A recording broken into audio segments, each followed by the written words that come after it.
They laughed before she even set her bag down. Darius Holt was the one who started it. He was standing at the front desk when Simone Achebe walked through the glass doors of Meridian Financial Group on a Tuesday morning in October. Badge still warm from the printer, her first day as Director of Risk Analysis. Darius was 31, led quant on the derivatives floor, and he had the kind of laugh that carried. The kind built for rooms full of people who already agreed with him. He said it loud enough for the three men behind him to hear. They promote the diversity slot before they even check if she can read a Bloomberg terminal. The men behind him laughed. Two of them anyway. The third, a younger analyst named Patrick, looked at the carpet. Simone heard it. She heard everything. She had spent 4 years learning how to listen for sounds that didn't belong. Which vehicles were too quiet, which doorways were too still, which silences meant something was about to change very fast. She had learned this in Kandahar province, not in a classroom. She adjusted the strap of her bag, looked once at the back of Darius Holt's head, and walked to her office. Before those 38 minutes made her famous, you need to understand who Simone really was. Simone Achebe was 32 years old, and 3 weeks ago she had turned down a job that paid $40,000 more than this one. The other offer came from a defense contractor in Reston, the kind of place that paid very well for very specific kinds of silence. She had done that silence for 6 years in uniform. She did not want to do it for money. Meridian was different. Meridian was boring, and she had decided that boring was exactly what she needed. After the Army separated her in 2021, following a deployment to West Africa that left her with a hairline fracture in her left wrist, a commendation she kept in an envelope in her closet, and a 4-centimeter scar behind her right ear, Simone had spent 2 years finishing a master's degree in computational finance at Georgetown. She slept 4 hours a night for most of it. She graduated with a 397 and zero interest in explaining herself to anyone. She did not list her commendation on her resume. She did not list her security clearance level. She listed her thesis, her GPA, and 3 professional references, all of whom were told only to confirm her dates of employment and describe her as thorough. Meridian's chief risk officer, a careful man named Bernard Oakes, had found her through a veterans employment program he funded personally. He had read her thesis. He had called her before the job was even posted. She said yes on the phone in 11 seconds. One condition, she had added. I work the numbers first, titles later. Bernard had agreed. What Simone didn't tell him was that she had read every public filing Meridian had submitted for the past 5 years. She had found 3 structural inefficiencies in their volatility modeling that were costing the firm an estimated $7 to $9 million annually in unnecessary hedge exposure. She had not told Bernard this yet. She was waiting to see the internal data first. She needed to see it before she trusted it. Now, on day 1, she was sitting in an office that still smelled like the previous occupant's coffee, and listening to Darius Holt tell someone in the hallway that the new director looks like she wandered in from HR. Darius Holt had been at Meridian for 6 years. His desk had a framed photograph of himself at a charity golf tournament with 2 members of the board. He managed a team of 7 analysts and had been passed over for director twice, once 18 months ago, and once 3 weeks ago when Bernard gave the job to Simone. He had not told anyone he was passed over.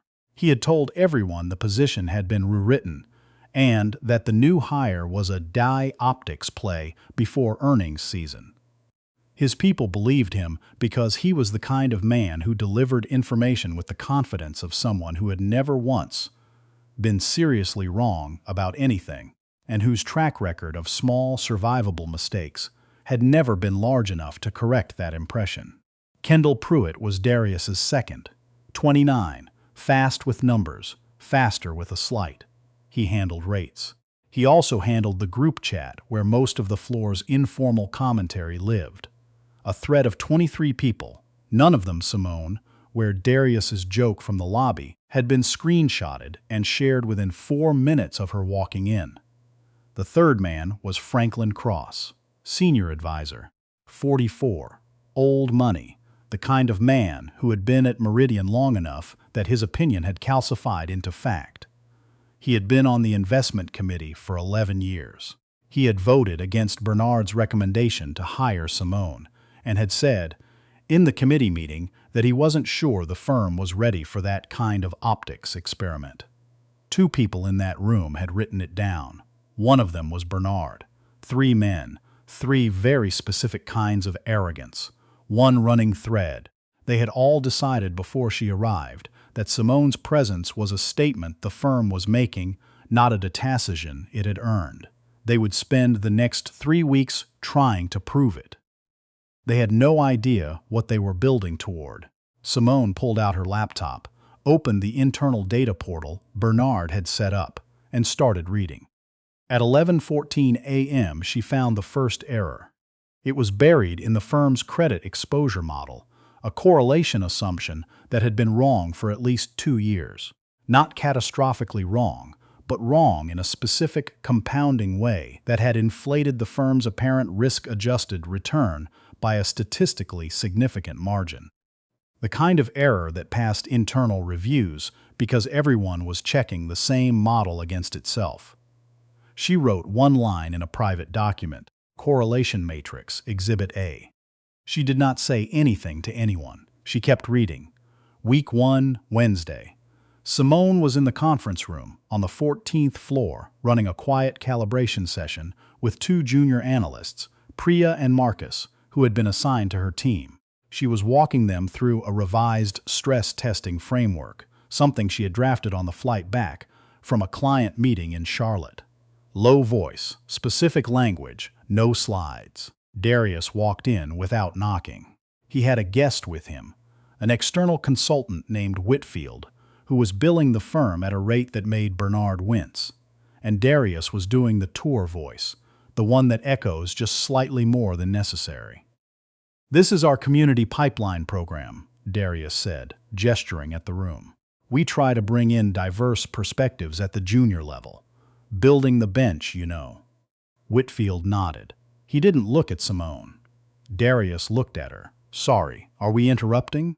I can come back if the group needs more time with the basics. He said, the basics the way people say it when they mean something else entirely. Priya made a small movement beside Simone. Not quite a flinch, but close. Simone looked up at Darius, steady. She didn't speak immediately. She let 1 full second pass. We're running projections, she said. You're welcome to stay if it's relevant to your book. It was not an invitation. It was a test. Darius smiled and steered Whitfield out of the room. As he left, he said, just loud enough, new hire energy. Give it a quarter. Marcus stared at the table. Priya looked at Simone. Simone turned back to the whiteboard. Okay, stress scenario 3. That night, she opened a private document on her laptop and added a second line. Conference room, third party present. Priya and Marcus, witnesses. Week 1, Friday. She was in the kitchen on 14 getting coffee when she heard Darius and Kendall at the table behind her. They hadn't seen her come in. Whole model she's pitching is just a repackaged academic exercise. She's never traded a day in her life. Bernard's going to figure it out by Q2, Kendall said. He won't. He's too invested in the narrative. You know what she actually did in the Army? Logistics. Supply chain. Darius paused. She's a glorified truck dispatcher with a master's degree. Simone poured her coffee. She walked past them on the way out without speaking. Darius saw her. His face went a color it wasn't used to going. She didn't look at him.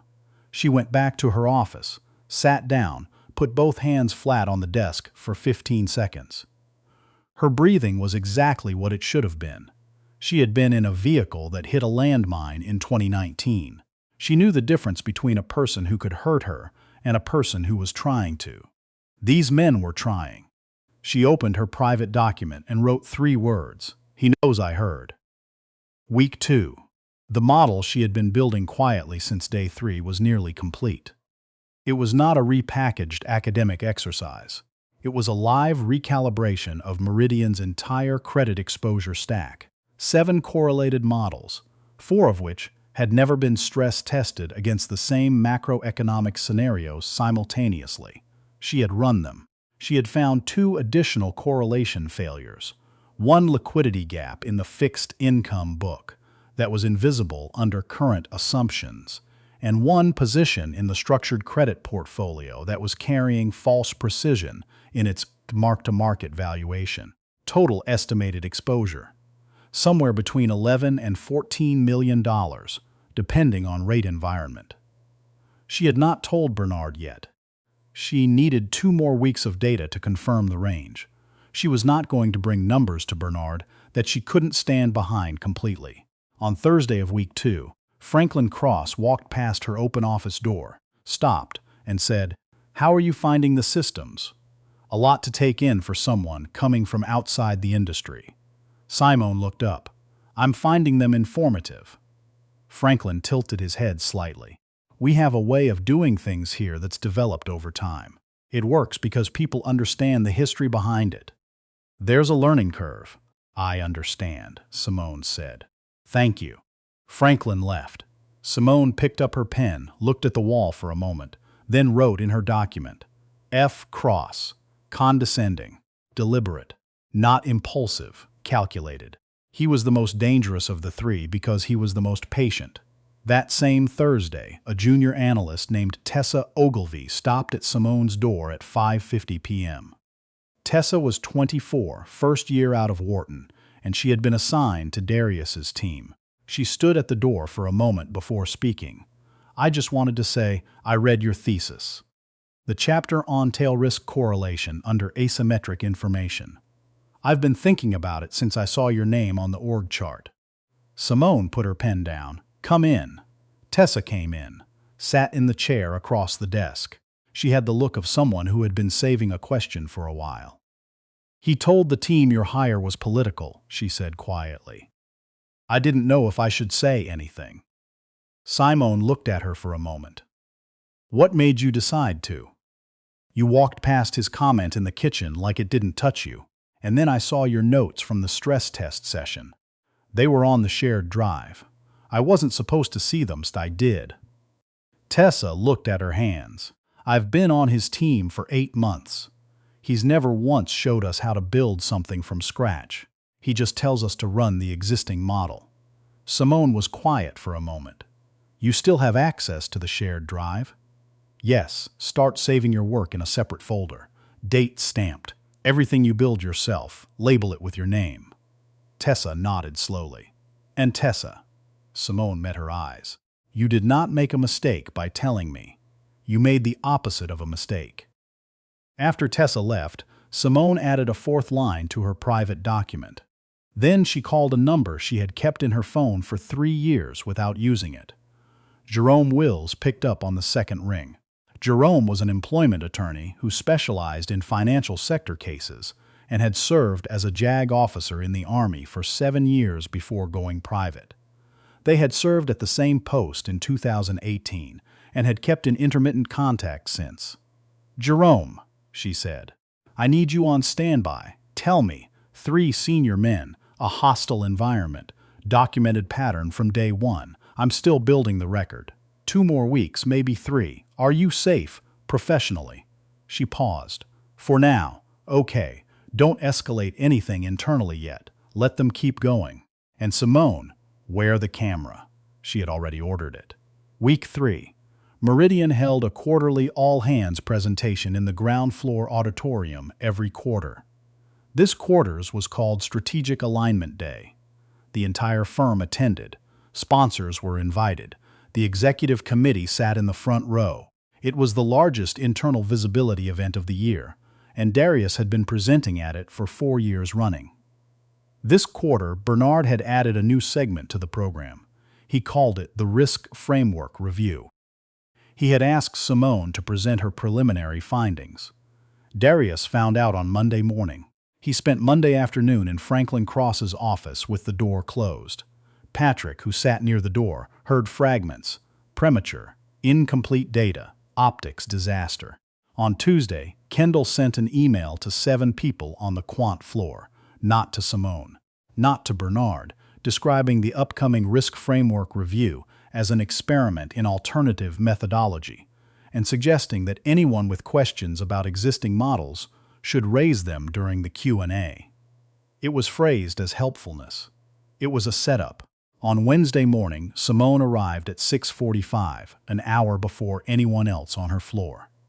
She had the auditorium AV tech help her load a presentation she had built over the previous 2 weeks. It was 47 slides. She had tested it twice with Jerome watching remotely over a video call. She had tested it a third time alone, out loud in her kitchen. The body camera was clipped to the inside of her lanyard, lens angled outward. It had been running every day since Thursday of week 2. Everything was already on record. The auditorium filled at 9 like, 200 people, board observers in the 4th row, 3 journalists from financial trade publications in the press section, invited by the communications team. Darius sat in the 2nd row with Kendall and Franklin, his expression settled into the careful neutrality of a man who had pre-decided how this would go. Darius presented first. He was polished, confident, at ease with the room. He knew this room. He had owned it for 4 years. His presentation was 30 minutes on the firm's current performance metrics, and it was good, genuinely good. He was smart. That was never the question. When he finished, there was solid applause. Bernard introduced Simone. She walked to the front of the room. She did not smile at the room as a whole. She found Bernard's face, held it for 1 second, then turned to the screen. The current credit exposure model at Meridian has 3 structural errors, she said. I'm going to show you all 3, what they cost, and what fixing them is worth. The room went very still. She showed the first error.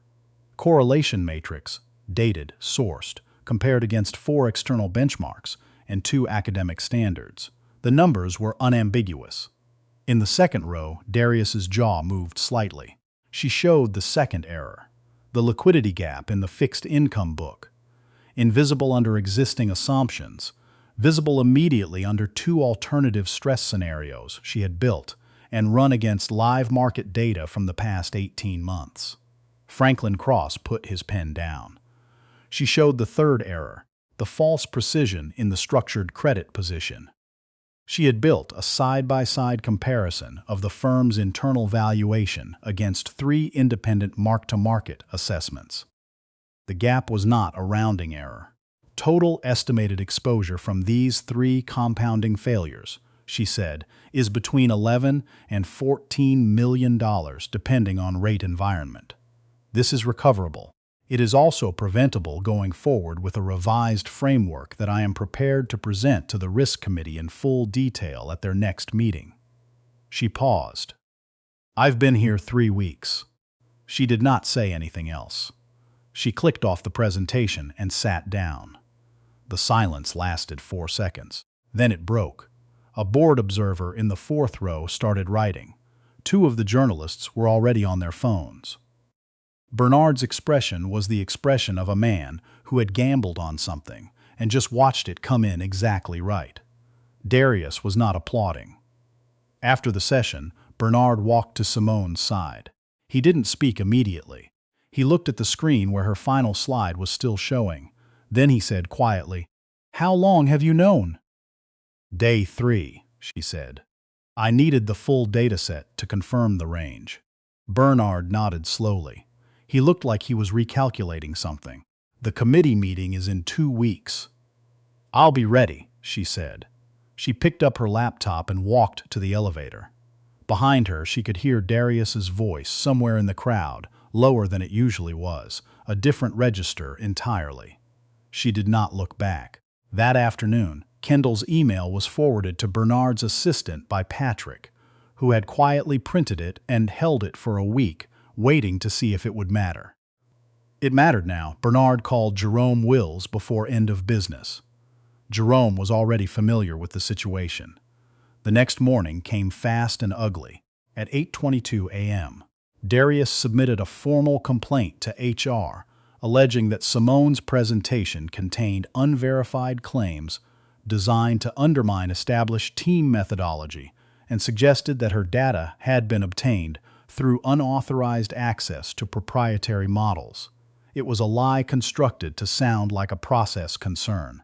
At 9:45 a.m., Franklin Cross sent a memo to 3 board observers suggesting that the Risk Framework Review had exceeded its authorized scope and recommending a pause on any implementation pending a full audit by an external firm, specifically the firm Whitfield worked for, the one Darius had brought in on week 1. At 11 a.m., someone posted anonymously on a financial industry forum that Meridian's new director had fabricated an internal crisis to justify her hire, and that she had previously been removed from an Army position for mishandling sensitive financial data. A lie. Fabricated in full. It reached 400 readers by noon. At 12:30 p.m., Simone received an email from the head of HR asking her to submit to an internal audit of all data access during her first 3 weeks. She forwarded the email to Jerome. Jerome replied in 90 seconds. Anticipated. Don't respond yet. Let them extend the rope. By Tuesday, 2 financial blogs had picked up the forum post. One of them used the phrase, questions about her qualifications. A commentator on a business podcast said, on the record, that the Meridian situation was a cautionary tale about fast-tracking diversity appointments in complex technical roles. The clip made the rounds. Tessa saw it and called Simone. Simone told her to stop watching. Priya and Marcus both received messages from Darius suggesting gently that it might be in their professional interest to clarify who had supervised their recent work. Marcus forwarded the message to Jerome without being asked. So did Priya. They had been watching. They had understood without being told directly what was being built. Tessa kept a folder of her own work, date stamped, everything labeled. On Wednesday morning, a reporter knocked on Simone's apartment door. She was already at the office. He left a card. She did not call him back. That night, she opened the envelope she had kept in her closet since 2021. Inside, her DD-214, her commendation citation, and a photograph of 4 soldiers standing in front of a vehicle in a dust-blown clearing, all of them alive, 2 of them because of decisions she had made in the 11 minutes before backup arrived. She placed them on the kitchen table. She took a photograph and sent it to Jerome with one message. Authorize full release on my service record. Jerome replied, already drafted. We're ready. The audit request was scheduled for Friday. Jerome filed 4 motions on Thursday morning. The first, a discovery request for all internal communications between Darius Holt, Kendall Pruitt, and Franklin Cross dating back 6 months, including deleted messages recoverable from the firm's email archive system. The second, a subpoena for the metadata on Kendall's Tuesday email, which would show it was drafted on Monday, the day after Bernard announced Simone's segment, and held for a day before sending. The third, a formal complaint with the Financial Industry Regulatory Authority, alleging that Franklin Cross had used his position on the investment committee to recommend an external audit firm in which he held an undisclosed financial interest. FINRA compliance had been waiting for a reason to look at Franklin Cross for 2 years. The fourth motion was quieter. Jerome submitted a FOIA request to the Department of Defense and the National Personnel Records Center for the complete service record of Simone Achebe. Not because it needed proving, because he wanted it in the room. The internal review convened on a Friday in a conference room on the 17th floor. Bernard chaired it. The board sent 2 observers. HR was present. Franklin Cross's attorney was present. Darius arrived in a new suit. Kendall sat beside him, very still.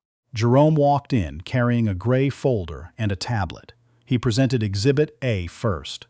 The full, unedited email chain recovered from Meridian's archive system, showing that Kendall's email had been drafted in coordination with Darius on Monday, discussed with Franklin Cross on Tuesday morning, and then sent at 2:17 p.m., 40 minutes after Simone submitted her slides to Bernard's office. The sequencing was deliberate. The intent was clear. Darius's attorney whispered to him. Darius looked at the table. Exhibit B, the Financial Industry Forum post, traced through IP metadata to a device registered to a home address in Kendall's name. The post had been submitted at 7:43 p.m. on the evening of Simone's presentation. The lie about her Army record had been written before she even made it home that night. Kendall's face went the color of old paper. Exhibit C, FINRA's preliminary response, received that morning, confirming that Franklin Cross held a 3.2% equity stake in Whitfield's consulting firm, the same firm he had recommended to conduct the audit of Simone's data. The recommendation had been made without disclosure. It was a textbook conflict of interest, and it was on the record. Franklin Cross looked at the window. Exhibit D was quieter. Jerome set a folder in front of the board observers and let them open it themselves. Inside, Simone's complete service record. 6 years, 2 deployments, 1 commendation for actions under direct fire, in a situation that the citation described as extraordinary circumstances requiring immediate judgment with incomplete information and significant personal risk. The Army's language was spare and precise.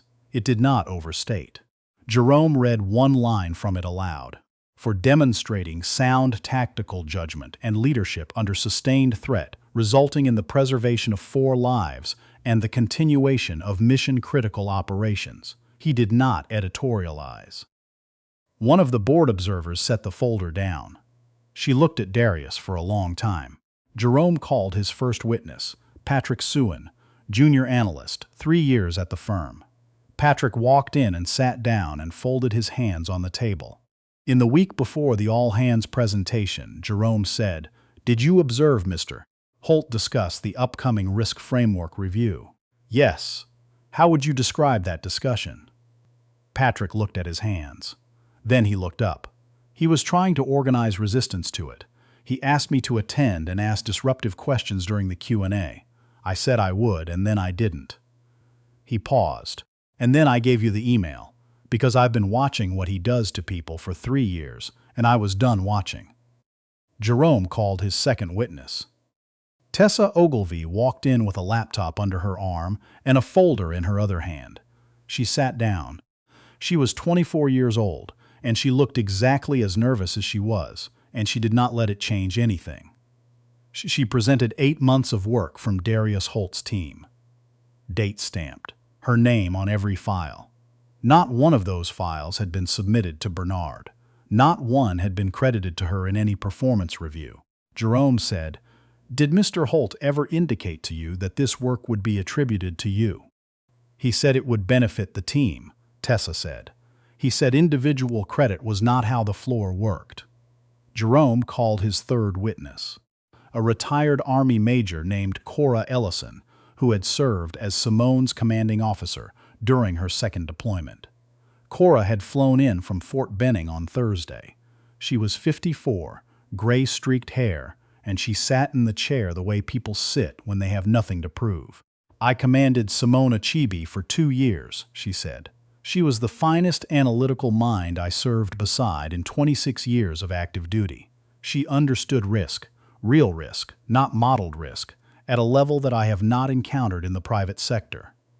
In uniform or out, she does not make errors she cannot account for. She does not present numbers she cannot defend.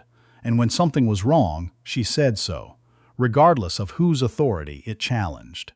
That is either a virtue or an inconvenience, depending entirely on the room she is in." She looked at Darius once. Then she looked at the board observers.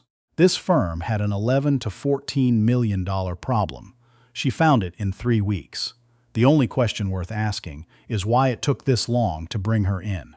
Stop here. Before I tell you what the board decided, I want to hear from you. This man spent 3 weeks trying to dismantle a woman who had already survived worse things than him before she ever walked through his door. What consequence is proportional? Tell me in the comments. I read everyone. The board observer who had studied Simone's service record asked to speak before Jerome called anyone else. Her name was Adrienne Forsyth. She had been on Meridian's board for 9 years. She was 61. And she had spent the first 20 of her career in fixed income, at a time when the fixed income floor was not a welcoming place for women who were right about things. She looked at Darius. She looked at Kendall. She looked at Franklin Cross for a long time. Then she said to the room, "I've seen this before. I've lived this before. I am not going to sit in this chair and pretend I haven't." She turned to the board's legal counsel. "I want a full structural review of this firm's reporting culture, starting with the quant floor, going back 5 years. And I want it done by someone who does not bill through Franklin Cross's network." Franklin Cross did not speak. The internal review concluded at 4:47 p.m. At 5:15, Bernard called Simone. She was in her office, lights on, laptop open, running the revised stress test she had promised the risk committee. "It's done," he said. She set her pen down. "Darius is on administrative leave effective immediately. HR is drafting a termination recommendation based on the coordinated retaliation findings. Kendall is cooperating and will face separate proceedings. Franklin Cross has submitted his resignation from the investment committee pending the FINRA investigation." He paused. "Adrienne wants a conversation with you Monday morning." "I'll be there," Simone said. Bernard was quiet for a moment. 3 weeks, he said. Simone looked at her screen. The revised model was almost done. "I had more time than I needed," she said. "I just didn't rush it." She hung up. She sat in her office with the desk lamp on and the floor quiet around her and did not move for about 2 minutes. Then she opened the stress test and kept working. The consequences arrived in sequence, the way consequences do when someone has been careful about the record. Darius Holt was terminated at the end of the administrative leave period. FINRA and the firm's legal team confirmed coordinated defamation and a hostile work environment pattern going back further than Simone's hire. 3 complaints from junior analysts over the previous 4 years, all of which had been informally resolved without documentation. The firm settled those cases quietly and expensively. Darius's professional certifications were placed under review. He would spend the following year rebuilding from a position that did not involve managing anyone. Kendall Pruitt cooperated fully. His cooperation was noted. He received a formal censure, was reassigned to a non-supervisory role in a satellite office, and was ordered to complete 12 months of mandatory ethics and management training. A placement chosen, at Adrienne's suggestion, at a program run jointly by a veterans employment organization and a financial literacy nonprofit. Every session required him to sit across from people who had been on the receiving end of exactly what he had helped build. Franklin Cross's resignation from the investment committee was the beginning, not the end. FINRA's investigation into the undisclosed equity conflict widened into a review of 3 other external consulting engagements he had overseen over the previous 7 years. His attorney negotiated a settlement that included full disgorgement of related fees and a 5-year bar from serving on any investment committee in the industry. He moved to a house on the Connecticut coast that he had owned for many years and was not heard from professionally again. Bernard Oakes held an all-staff meeting the following Tuesday. He stood at the front of the room without notes. "I hired Simone Achebe because I believed she was the best person for this role," he said. "I did not do enough to protect that belief when it was tested. I let a culture persist on this floor that I was aware of and that I told myself was manageable. It was not manageable. It was damage accumulating." He looked around the room. "That ends now. Not as policy language, as the way we actually work." He announced 3 changes: an anonymous reporting system with an external administrator, a rotation requirement for all senior analyst positions to prevent any individual from controlling a team's output and credit indefinitely, and a formal mentorship structure for junior analysts, compensated, tracked, with attribution requirements for all collaborative work. Tessa Ogilvy was listed in the announcement as the first named beneficiary of the attribution policy.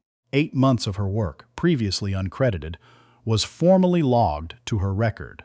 She emailed Simone that evening. One line, "I didn't know it could work like that." Simone wrote back, "It only works like that when someone keeps the record." You helped keep the record. The structural review Adrian Forsyth had requested found 4 additional culture concerns across 2 floors. 3 of them were addressed through management changes. 1 resulted in a second termination. The review took 6 months and was conducted by a firm with no connection to anyone who had ever worked with Franklin Cross. At the end of it, Adrian called Simone into her office and asked her to take on an expanded role. Not a title change, not a promotion in the traditional sense, but a seat at the table where Meridian's risk framework was being rebuilt from the bottom up. The kind of role where the work was upstream of everything else, where getting it right meant the downstream errors never happened. Simone thought about it for 24 hours. She said yes. Tessa joined her team. Priya and Marcus stayed.